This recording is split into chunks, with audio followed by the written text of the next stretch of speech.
பஹல்கம் தீவிரவாத தாக்குதலால் பாதிக்கப்பட்டுள்ள ஜம்மு காஷ்மீரில் இயல்பு நிலை திரும்பி வருகிறது.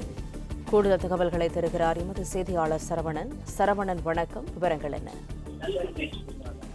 ஜம்மு காஷ்மீரில் கடந்த 21ஆம் தேதி பஹல்காம் என்ற பகுதியில் சுற்றுலா பயணிகள் மீது பயங்கரவாதிகள் நடத்திய தாக்குதல்ல 26 பேர் பலியானார்கள்.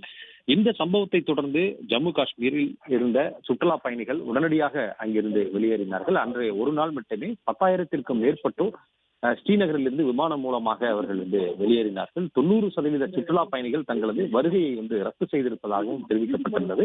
கடந்த 5 நாட்களாகவே ஜம்மு காஷ்மீர்ல பல்வேறு இடங்கள்ல பாதுகாப்பு படையினர் தொடர்ந்து சோதனையிலும் பயங்கரவாதிகளுக்கு ஆதரவளித்தவருடைய வீடுகளிலும் பயங்கரவாதிகளுடைய வீடுகளிலும் சோதனை நடத்தி அங்காங்கே சில துப்பாக்கி சண்டைகளும் கூட அங்கு நடந்தது. இதனால் ஜம்மு காஷ்மீர் கடந்த ஒரு 4-5 நாட்களாகவே ஒரு இயல்பு நிலை இல்லாமல் இருந்தது. சுற்றுலா தலங்கள் முழுவதுமாக வெறிச்சோடின. குறிப்பாக இந்த ஸ்ரீநகருக்கு அருகே இருக்கக்கூடிய இந்த டால் ஏரியில எப்போதுமே இந்த கோடை நாட்கள்ல கூட்டம் களை கட்டும். அங்கே சுற்றுலா பயணிகள் அதிகமாக வருவார்கள். இந்த டால் ஏரியில் இந்த படகு சவாரி மற்றும் படகு இல்லம் போன்ற முக்கியமான அந்த சுற்றுலா பயணிகளை கவரக்கூடிய வகையிலான வசதிகள் எல்லாம் இந்த டால் ஏரியில இருக்கிறது.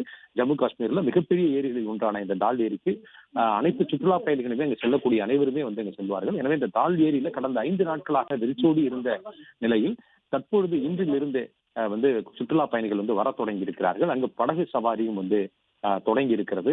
பிற பகுதிகளில் இருக்கக்கூடிய ஜம்மு காஷ்மீரினுடைய பிற பகுதிகளில் இருக்கக்கூடிய சுற்றுலா தலங்கள் இன்னும் இயல்பு நிலை திரும்பாத நிலையில முக்கியமான ஒரு சுற்றுலா தலமான டால் ஏரியில சுற்றுலா பயணிகள் வந்திருப்பது என்பது அவர்களிடையே இதை சுற்றுலா பயணிகளை நம்பி தொழிலை மேற்கொள்ளக்கூடிய காஷ்மீர் மக்களுக்கு இது மீண்டும் ஒரு ஆறுதலை ஏற்படுத்துகிறது என்று கூறுகிறார்கள். தற்பொழுது டால் ஏரியில இந்த சுற்றுலா பயணிகள் படகு சவாரியை மேற்கொள்ளக்கூடிய காட்சிகளை பார்க்கலாம். இது ஜம்மு காஷ்மீரினுடைய வடக்கு பகுதியில் இருக்கக்கூடிய ஸ்ரீநகர் ஒட்டி இருக்கக்கூடிய பகுதி. இந்த தாக்குதல் நடந்தது ஜம்மு காஷ்மீருடைய தெற்கு பகுதியில் தான் தாக்குதல் நடந்தது. அந்த இடத்துல தொடர்ந்து இன்னும் கண்காணிப்பும் எல்லை பாதுகாப்பு படை மற்றும் மாநில காவல்துறையினரும் தொடர்ந்து பாதுகாப்பிலும் கண்காணிப்பிலும் ஈடுபட்டிருக்கிறார்கள். முக்கியமாக சுற்றுலா பயணிகள் வரக்கூடிய இடங்களுக்கு அனைத்து இடங்களிலுமே இயல்பு நிலையை மீட்டு கொண்டு வருவதற்கான நடவடிக்கைகளிலும் மாநில அரசும் ஈடுபட்டிருக்கிறது.